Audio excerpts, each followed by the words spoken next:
Olá, alunos e alunas. Vamos então prosseguir na nossa reflexão sobre a relação entre filosofia e educação. E estávamos falando sobre o mundo educacional contemporâneo. Demos um exemplo a partir da figura de Aristóteles do processo educacional lá no mundo antigo. E também fizemos um exemplo no mundo medieval, quando há um deslocamento epistemológico, a educação sai de um elemento de preocupação mais político e entra para um elemento de preocupação mais religioso. A religião, na Idade Média, ela é a grande força que forma a consciência humana. Nesse sentido, é natural que se possa imaginar que haja um deslocamento da forma de organização da vida social. Tudo vai passar pelo ideal religioso, tudo vai passar por uma concepção metafísica da realidade. O ser humano é visto como aquele que deve prestar contas a Deus, e ele deve ter um modo de vida, um estilo de vida que seja compatível com a revelação que se atribui a Deus. Então, esses dois mundos marcam, de alguma forma, a evolução do processo de pensamento da educação no Ocidente, até que chegamos ao mundo moderno, que é um mundo que vai se caracterizar por uma ruptura com essa dinâmica de pensamento educacional da Idade Média. Nós teremos agora um processo educacional, como eu disse, voltado para a autonomia humana. Há um processo agora que se valoriza a razão autônoma. O ser humano não deve ser tutelado por uma força política e nem ser tutelado por uma força religiosa. Ele deve ter a sua autonomia de indivíduo capaz de pensar, ele é um ser pensante, a sua liberdade de exercer pensamento deve ser algo respeitado e deve ser algo legitimado no processo civilizatório. E vimos que ao longo dos anos, à medida que essa modernidade aprofunda o seu ideal de organização da vida, vamos ter também um outro elemento de muita importância para a educação, que caracteriza de forma bem expressiva, representando quase que a vanguarda do processo educacional no mundo contemporâneo no Ocidente, que é a questão da valorização da diversidade. Cada vez mais vivemos em uma sociedade de lógica multiculturalista e isso faz com que o elemento da diversidade seja o ponto mais central e decisivo para assegurar uma experiência de vida social que seja autenticamente, genuinamente democrática, em que os indivíduos possam ser valorizados pelo que são, independentemente do padrão intelectual ou moral ou religioso que eles se colocam.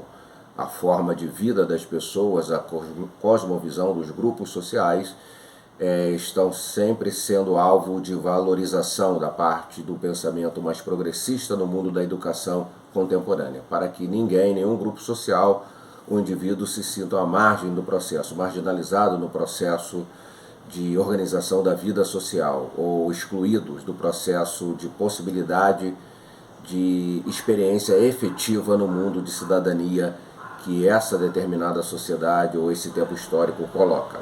A educação nasce, portanto, da constatação, nesse viés, nesse horizonte da modernidade, do ser humano como ser incompleto. O ser humano precisa estar dentro de uma dinâmica permanente de completar algo que lhe falta.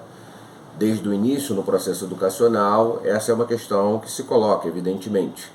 Ensinar é um processo através do qual nós vamos inserir ou criar as possibilidades para a inserção do indivíduo em novas dinâmicas, em novas lógicas, em novas percepções que possa colaborar para a sua maturidade humana, para o seu crescimento e desenvolvimento intelectual. É sempre um processo positivo de conduzir o ser humano ao melhor. 2, é conceber que o ser humano tem uma potência de razão, e essa potência de razão pede o uso adequado dessa razão, a elaboração efetiva dessa razão, para que ela possa cumprir um papel que seja benéfico ao ser humano enquanto indivíduo e também possa criar bons aspectos de organização da vida política, da vida econômica e da vida cultural.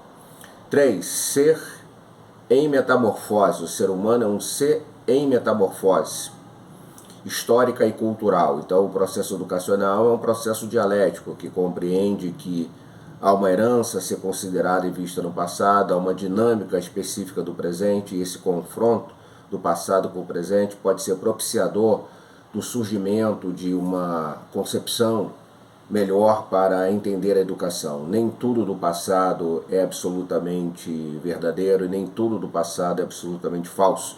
E a mesma lógica se aplica ao presente, às circunstâncias que são indevidas e às circunstâncias que são devidas. Então, nenhuma civilização deve ter a arrogância de se achar superior às demais civilizações e não precisar delas para se entender enquanto civilização humana. Não, o diálogo entre as civilizações, o diálogo entre os tempos históricos, o diálogo entre as culturas podem efetivamente viabilizar uma melhor compreensão do ser humano, porque todas as civilizações, culturas e tempos históricos foram civilizações, culturas e tempos históricos onde seres humanos estiveram presentes. E esses seres humanos deixam também um legado importante, ou se estão vivendo no mesmo espaço de tempo de uma outra sociedade, por mais que essas duas sociedades sejam diferentes, elas podem ter caminhos de diálogo para respeito mútuo e ao mesmo tempo assim haver um aprendizado de ambas as partes. O diálogo é sempre um bom caminho para se aprender e se crescer em termos de maturidade humana, de melhor reflexão sobre a vida e reflexão sobre as reflexões que pensam e que elaboram sentidos explicativos da vida. E 4, capaz de melhorar. O ser humano é um ser capaz de melhorar. Então a educação nasce da constatação do ser humano como ser incompleto, ser com potência de razão e ser em metamorfose histórica e cultural e um ser que é capaz de melhorar. Claro, ninguém ensina para que o ser humano seja pior. O processo da educação não é para despertar o pior do ser humano, é para despertar o melhor do ser humano. Se faz numa perspectiva de esperança, dentro de uma visão positiva, em que se imagina que as pessoas sendo educadas e aprendendo mais e ampliando a sua esfera de compreensão da vida e de si mesmo, elas possam ser pessoas melhores para viverem as suas próprias contradições humanas em si e também pessoas melhores para poder se relacionar com os outros seres humanos, onde compartilha espaço de vida e assim o fazer de forma civilizada e de forma que possa ser benéfica para todos. Existem 3 aspectos fundamentais na educação. Batista Mondi faz menção a isso no seu capítulo no livro de Introdução à Filosofia, no capítulo dedicado a essa questão de educação e a questão da filosofia, onde ele diz que os 3 aspectos fundamentais são, respectivamente, o pessoal, o social e o cultural. O pessoal é entender que o educando é uma pessoa e não um objeto. Não se ensina crianças sem esse parâmetro fundamental. Estamos ali lidando com seres humanos e seres humanos precisam ser valorizados e respeitados. É uma questão de direitos humanos mesmo, entender a forma como se educa cada ser humano, não para manipulação, mas para a efetiva libertação, para despertar nesse ser humano todo o seu potencial e toda a sua capacidade, valorizar o caminho que cada um de nós pode escolher em termos de melhor compreensão da vida e de expressão dos seus talentos, dos seus dons, da sua competência intelectual e da sua capacidade de fazer algo importante para a vida social de todos. O segundo elemento fundamental, aspecto fundamental salientado pelo filósofo, seria o social. O educando faz parte de uma sociedade, então é preciso educar as pessoas para a vivência coletiva. É preciso educar as pessoas para o altruísmo e não para o egoísmo. As pessoas precisam ser educadas para viver umas com as outras. E dentro dessa vivência, dar o seu melhor para que o ser humano próximo a ele ou próximo a ela, para que a sociedade, a comunidade onde ela se insere possa crescer, melhorar enquanto sociedade e ter assim uma vivência mais pacífica, civilizada entre todos. E o outro elemento, o último dos elementos destacado, é o elemento cultural. A ideia de que o processo educacional leva da incultura para o progresso cultural. Ele tira da ignorância e leva para o conhecimento, para a lucidez, para a percepção correta e adequada das coisas. Então a educação é um elemento que tem alguns desdobramentos importantes. Essa introdução visa levantar algumas ideias e colocar alguns pontos sobre a importância do processo educacional. E aqui eu encerro fazendo uma observação sobre a questão da autoeducação ou da heteroeducação. São dois conceitos importantes utilizados, a autoeducação e a heteroeducação. O que é a autoeducação? É o processo através do qual se confere espaço para que a autonomia que o indivíduo tem, enquanto indivíduo, enquanto ser humano, possa aflorar e se expressar no processo educativo. O processo educativo não ignora a potência que está no próprio indivíduo para conceber o seu mundo social e, a partir dessa concepção que ele faz, entrar em diálogo com outros, mesmo que sejam aqueles com maior maturidade, para apontar algumas possibilidades, mas ele sempre terá uma margem bem significativa de exercício da sua própria individualidade, entendendo que o processo educacional não pode ser a anulação daquilo que as pessoas são, ao contrário, é a valorização daquilo que elas são. Então cada pessoa precisa ser respeitada, valorizada, incentivada na possibilidade do seu exercício intelectual e do seu aprendizado educacional. Já uma concepção heteroeducativa, o elemento da heteroeducação é a ideia de que todo esse processo se faz de fora para dentro. É como se o aluno fosse aí apenas uma pessoa ou alguém capaz de receber e ser formado por outro, que ele não teria competência nele mesmo de articular alguns processos que pudessem ser positivos e contribuir para a sua formação de consciência humana.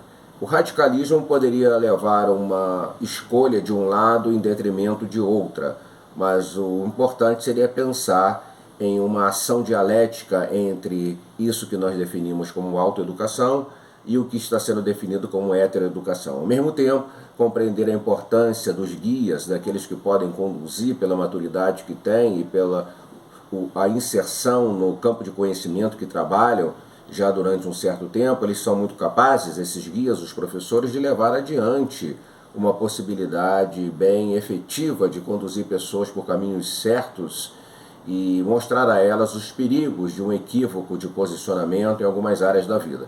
Tudo isso deveria ser valorizado, a transmissão que uma geração com maior experiência de vida é capaz de levar aquelas gerações que estão em processo de amadurecimento na sua vida existencial.